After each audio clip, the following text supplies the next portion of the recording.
नमस्कार दोस्तों, जय हिंद साथियों। स्वागत है आपका यूट्यूब स्टडी की जीत सीरीज में। अगर आपका टारगेट ऐसे ही CGL 2026 है तो ये दोस्तों वीडियो आपके लिए गेम चेंजर होने वाला है। आज से हम शुरू कर रहे हैं जियोग्राफी। ये जियोग्राफी की ये पहली क्लास। इस सीरीज में हम सिर्फ रट्टा नहीं मारेंगे बल्कि 1999 से 2025 तक के सभी प्रीवियस ईयर्स क्वेश्चन PYQ को डिटेल में समझेंगे। आज की वीडियो हम डिस्कस करेंगे 2015 के टॉप 20 सवाल जो बार बार परीक्षा या एग्जाम में रिपीट होते रहते हैं। तो चलिए जीत की शुरुआत करते हैं। जियोग्राफी SSC CGL 1999 से पूछे गए प्रश्न है ये। ठीक है दोस्तों, 2015 तक। पहला क्वेश्चन है हमारा जो SSCL 2015 में पूछा गया है। दक्षिणी पूर्वी व्यापारिक हवाएं बारिश के मौसम में भारतीय उपमहाद्वीप से किसके कारण आकर्षित होती हैं?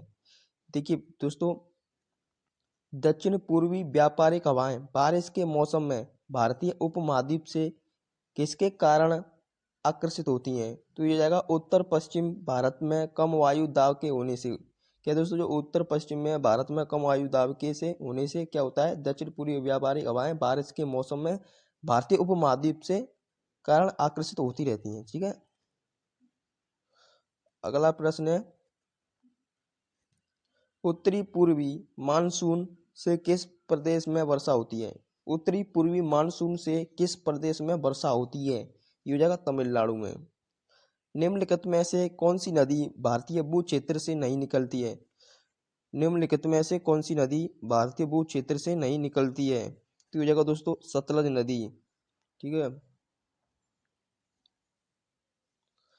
मूंगे की चट्टानों के संरक्षण के लिए भारत सरकार ने निम्नलिखित में से कैसे समुद्री पार्क घोषित किया? क्या है दोस्तों, मूंगे की चट्टानों के संरक्षण के लिए भारत सरकार ने निम्नलिखित में से कैसे समुद्री पार्क घोषित किया? तो यह कच्छ की खाड़ी, कच्छ की खाड़ी। ठीक है, अगला है निम्नलिखित में से किस पर्वतीय स्थल के नाम का अर्थ वज्रपात स्थल है? ठीक है दोस्तों, जो किस किस पर्वतीय स्थल का नाम वज्रपात स्थल है? तो ये जाएगा दोस्तों ऑप्शन नंबर डी, दार्जिलिंग पर्वत का नाम क्या है? वज्रपात स्थल। सागर में वृहद ज्वार कब उठता है? देखिए दोस्तों, सागर में वृहद ज्वार कब उठता है? ये हो जाएगा पूर्णमासी तथा अमावस्या के दिन को क्या होता है? सागर में वृहद ज्वार उठता है। अगला प्रश्न है अपने अक्ष पर पृथ्वी एक चक्कर कितने समय में पूरा करती है? अपने अक्ष पर पृथ्वी एक चक्कर कितने समय में पूरा करती है? तो हो जाएगा दोस्तों ऑप्शन नंबर बी, 23 घंटे 56 मिनट 4.9 सेकंड हो जाएगा, 4.9 सेकंड हो जाएगा। क्या है दोस्तों, जो पृथ्वी है अपने अक्ष से एक चक्कर में कितना पूरा करती है, कितने समय में पूरा करती है? ये हो जाएगा 23 घंटे 56 मिनट 4.9 सेकेंड। ठीक है, अगला है यहाँ पर दिन तथा रात एक समान होते हैं। कहाँ पर होते हैं दोस्तों? भूमध्य रेखा पर क्या है? दिन रात एक समान होते हैं। ठीक है, अगला है पृथ्वी के समीप पाई जाने वाली वायुमंडलीय परत क्या कहलाती है? पृथ्वी के समीप पाई जाने वाली वायुमंडलीय परत क्या कहलाती है? ये हो जाएगा दोस्तों ट्रोपोस्फियर, ट्रोपोस्फियर कहलाती है। क्या? पृथ्वी के समीप पाए जाने वायुमंडलीय परत। सही उत्तर चुनिए और वायुमंडल की परतों को क्रमबद्धता को दर्शाते हैं। क्या दोस्तों? परिवर्तन मंडल, समताप मंडल, मध्यस्थ मंडल, आयन मंडल तथा आयतन मंडल। हाँ, आयन मंडल या आयतन मंडल एक ही बात है। क्या है दोस्तों, हम वायुमंडल की परतों को क्रमबद्धता को दर्शाते हैं। कैसे दर्शाते हैं? परिवर्तन मंडल पहले, समताप मंडल, मध्यम मंडल या आयतन मंडल। ठीक है दोस्तों, अगला प्रश्न है भूकंप का कारण है। भूकंप का कारण है क्या है दोस्तों? टेक्टोनिज्म। भूकंप का कारण है टेक्टोनिज्म। उच्च अक्षांश के चीड़ के वन की राख जैसी धूसर मृदा इस नाम से जानी जाते हैं। से नाम से भी जाने जाते। क्या दोस्तों? उच्च अक्षांश के चीड़ के वन की राख जैसी धूसर मृदा किस नाम से जानी जाती है? ये हो जाएगा दोस्तों पोडासोल्स। क्या दोस्तों? पोडसोल्स। फसलों का आवर्तन क्यों अनिवार्य है? फसलों का आवर्तन क्यों अनिवार्य है?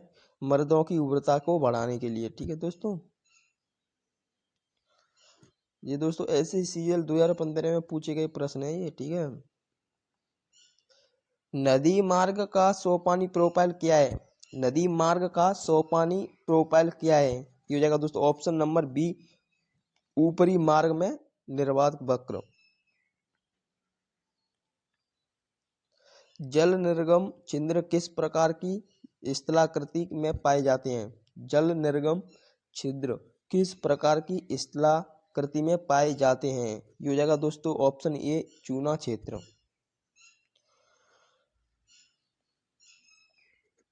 ग्रेनाइट क्वार्टजाइट क्षेत्र कड़ा रूप प्रसिद्ध करता है क्योंकि ये होता है दोस्तों इन चट्टानों का विनाश आसानी से नहीं हुआ।